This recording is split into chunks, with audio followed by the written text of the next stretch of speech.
بسم اللہ الرحمن الرحیم۔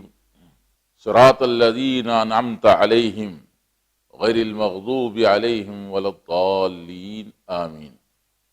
ان لوگوں کے راستے سے بچا جن پر آپ کا غضب نازل ہوا، اور ان لوگوں کے راستے سے بچا جو گمراہ ہو گئے۔ اے اللہ ہماری اس دعا کو قبول فرما۔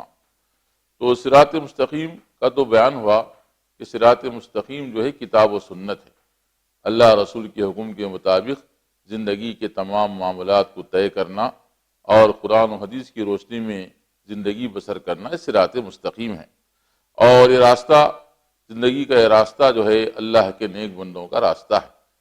اور اس راستے کے علاوہ دوسرے اور راستے ہیں جن پر دوسری قومیں چلیں اور اللہ تبارک و تعالیٰ کے غضب کا شکار ہو گئی یا راہ حق سے بھٹک کر جہنم میں جا پڑی۔ تو ایمان والے اللہ عز و جل سے دعا کرتے ہیں، اور ہم کو سکھلایا گیا ہے کہ ہم دعا کریں کہ اللہ ہم کو جو ہے تیرے انعام یافتہ لوگوں کے طریقے پہ چلا، ان کی جیسی زندگی بسر کرنے کی توفیق دے، اور ہم کو ان لوگوں کے طریقے زندگی سے بچا جو غضب اور گمراہی کا شکار ہو گئے۔ مغضوب علیہم، جن پر اللہ تبارک و تعالیٰ کا غضب نازل ہوا، تو یہ لوگ کون ہیں؟ تو دنیا کی جتنی بھی قومیں تباہ و برباد ہوئیں اللہ کی نافرمانی کی وجہ سے، وہ مغضوب علیہم ہیں۔ لیکن خاص طور سے یہودیوں کا ذکر کیا جاتا ہے، کیونکہ یہودی بہت ہی زیادہ اللہ کے غضب کا شکار ہوئے۔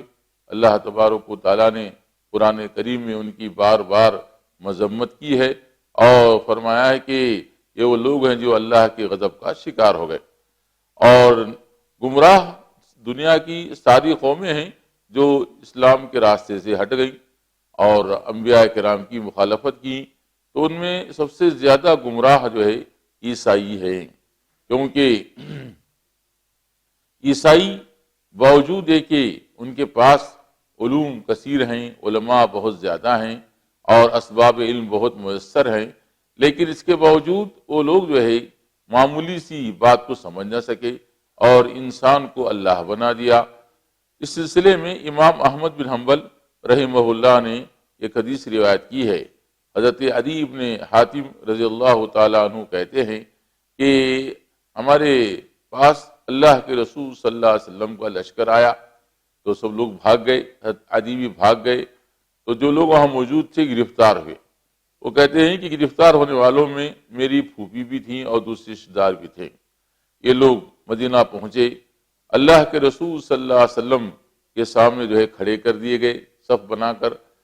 تو اللہ کے رسول صلی اللہ علیہ وسلم کو دیکھا تو حضرت عدی بن ابی حاتم جو اس وقت نصرانی تھے، ان کی پھوپھی نے کہا کہ اے محمد صلی اللہ علیہ وسلم، ہم پر رحم کیجئے، ہمارا کوئی گھر والا نہیں ہے، ہماری کوئی اولاد نہیں ہے، اور میں جو ہے اس عمر کو پہنچ گئی ہوں کہ مجھ سے کوئی خدمت بھی نہیں لے سکتے۔ تو آپ نے پوچھا کہ تمہارا ذمہ دار کون ہے؟ تو انہوں نے کہا کہ عدی بن حاتم۔ تو اللہ کے رسول صلی اللہ علیہ وسلم نے فرمایا وہی عدی جو اللہ اس کے رسول سے بھاگ کے پھر رہا ہے۔ پھر اللہ کے رسول صلی اللہ علیہ وسلم نے ان کو چھوڑ دیا۔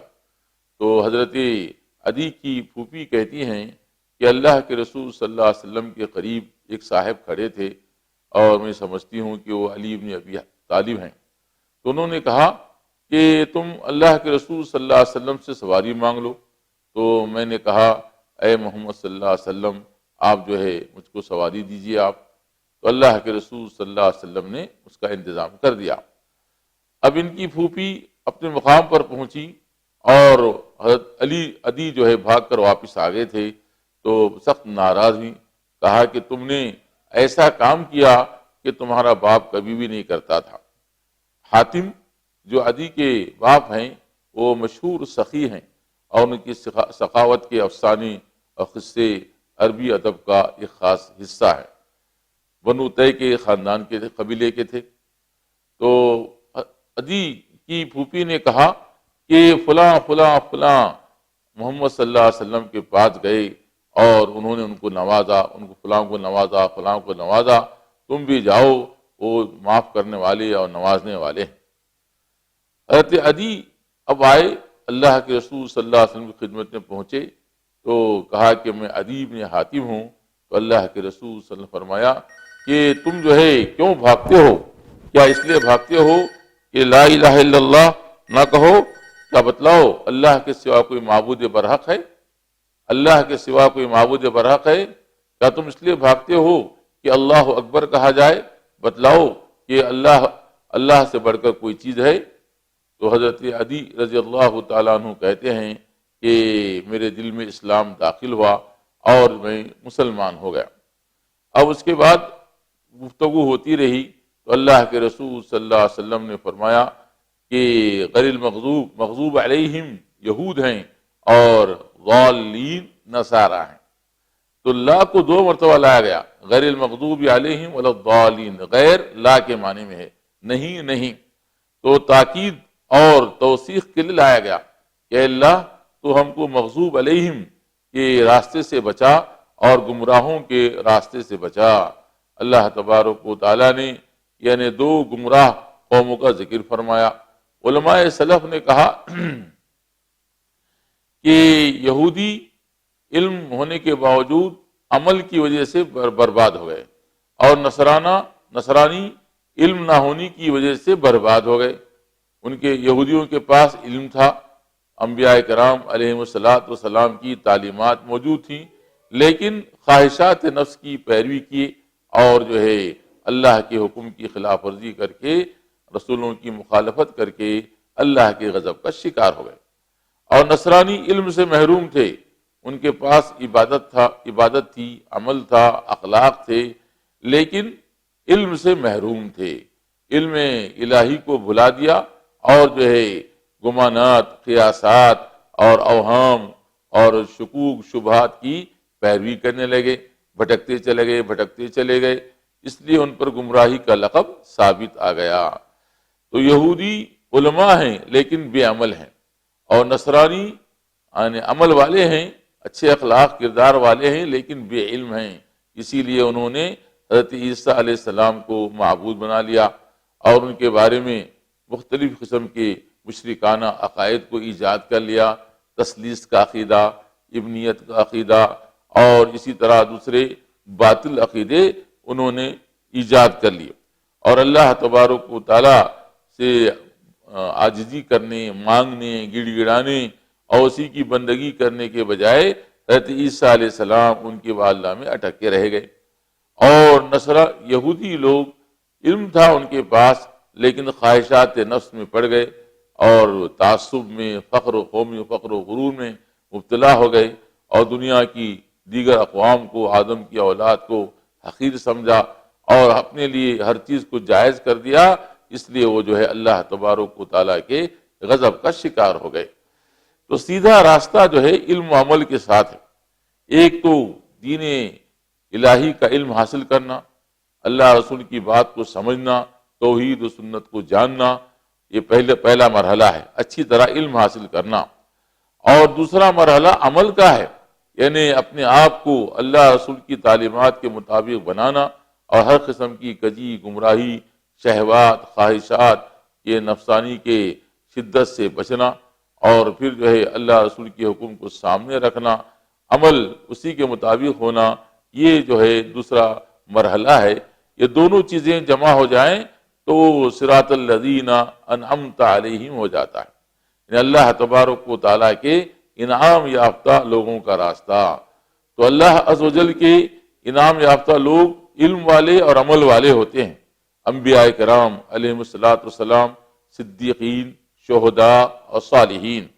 یہ لوگ علم دین کو حاصل کرتے ہیں اور اسی کے مطابق اپنی زندگی کے سارے کاموں کو انجام دیتے ہیں، اس لیے اللہ تبارک و تعالیٰ ان پہ انعام کرتا ہے۔ تو دنیا میں انعام یہ ہوتا ہے کہ ان کو مسلسل ہدایت ملتی رہتی ہے اور توفیق الہی شامل حال ہو جاتی ہے۔ باقی رہا دنیا کی نعمتیں تو وہ کسی قدر ملتی ہیں، ہر نعمت ہر ایک کو نہیں ملتی، کچھ کو کچھ ملتی ہے، کچھ کو کچھ ملتی ہے، کسی کو کم، کسی کو زیادہ۔ تو دنیا کی نعمتیں جو ہے انعام نہیں ہیں بلکہ کچھ ہیں وہ، اور اللہ عز و جل دنیا میں نعمتیں ہر ایک کو نہیں دیتا، پوری نہیں دیتا، بلکہ کچھ عطا فرماتا ہے۔ اور اصل نعمت تو جو ہے توفیق الہی ہے کہ انسان اللہ تبارک و تعالیٰ کی مرضی کے مطابق زندگی بسر کرتا رہے اور اسی حالت میں اس دنیا سے جائے کہ توحید و ایمان اور عمل صالح اس کے ساتھ ہو۔ تو جس کو وہ توفیق ملی وہ بہت ہی بڑا انعام یافتہ ہے، اور آخرت میں اللہ کا انعام جو ہے اس کی مغفرت اور اجر کریم کی شکل میں ظاہر ہوتا ہے۔ یعنی اللہ عز و جل مومن کی غلطیوں کوتاہیوں کو معاف کر دیتا ہے اور اس کی حقیر معمولی نیکیوں کا ثواب ہزاروں لاکھوں کروڑوں گنا بنا کر دیتا ہے اور ہمیشہ ہمیشہ کی مہمان نوازی میں داخل فرماتا ہے۔ آمین قبول فرما، تو آمین جو ہے کہنا چاہیے۔ اللہ کے رسول صلی اللہ علیہ وسلم سے صحیح احادیث میں ثابت ہے کہ آپ آمین کہتے تھے اور صحابہ کرام رضی اللہ تعالیٰ عنہ اجمعین کو آمین کہنے کا حکم دیتے تھے، بلکہ بعض دفعہ لوگ جب زیادہ ہو جاتے تو اتنی گونج پیدا ہوتی کہ مسجد گونج جاتی آمین کے لفظ سے۔ اور اللہ کے رسول صلی اللہ علیہ وسلم سے صحیح حدیث میں مروی ہے، امام احمد وغیرہ نے روایت کیا ہے کہ آپ صلی اللہ علیہ وسلم نے ارشاد فرمایا کہ 3 چیزوں کی وجہ سے یہودی ہم پر حسد کرتے ہیں۔ ایک تو یہ کہ اللہ تبارک و تعالیٰ نے عبادت کا دن جمعہ کو مقرر کیا تھا، لیکن یہودی بھٹک گئے اور انہوں نے جو ہے ہفتے کو مبارک دن سمجھا، اور اللہ تبارک و تعالیٰ نے ہم کو توفیق دی اور ہم نے جو ہے جمعے کے دن کو پا لیا، تو جمعے کے دن کی بڑی فضیلت ہے۔ اور دوسری چیز جو ہے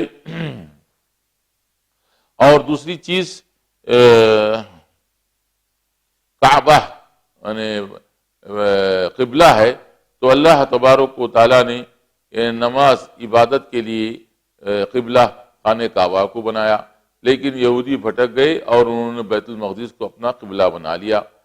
اور تیسری چیز آمین ہے، تو یہودی آمین نہیں کہتے ہیں اور تم آمین کہتے ہو، اور اللہ کے رسول صلی اللہ علیہ وسلم نے فرمایا کہ فرشتے بھی آمین کہتے ہیں، اگر فرشتوں کی آمین کے ساتھ تمہاری آمین مل جائے تو تمہاری دعا قبول ہو جائے گی۔ تو آمین کہنے کی بڑی فضیلت ہے۔ آمین بالجہر، جہری نمازوں میں جہر سے کہیں گے اور سری نمازوں میں سر سے کہیں گے۔ یہ سورہ فاتحہ اب ختم ہوئی، تو سورہ فاتحہ بہت ہی عظیم الشان سورت ہے۔ اس میں اللہ تبارک و تعالیٰ نے طریقہ بندگی بتلایا۔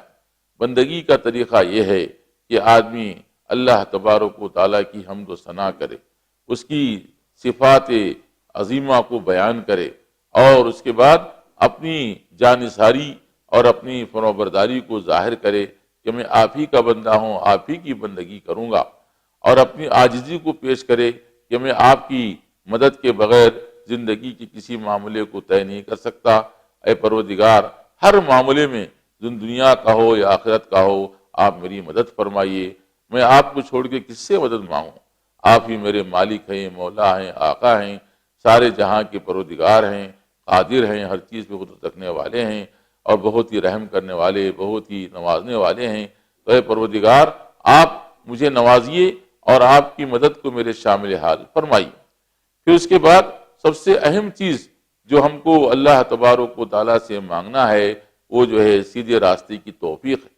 ایسی زندگی کی توفیق دے اے اللہ جس سے تو راضی ہو جائے۔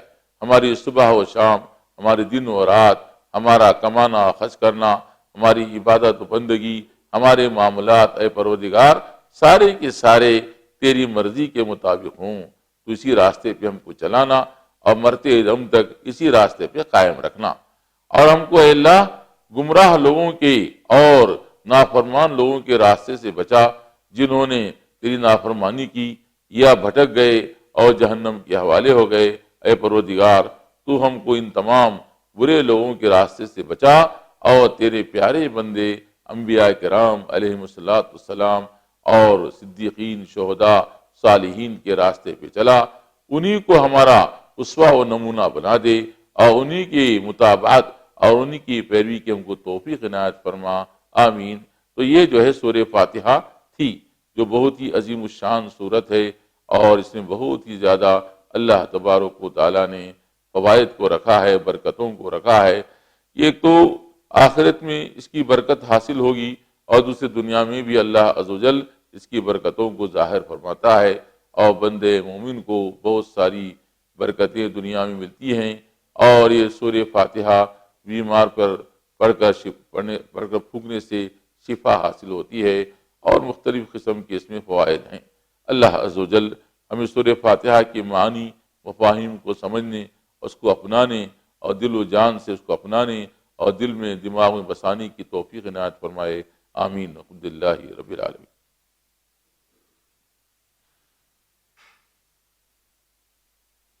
وعلیکم السلام۔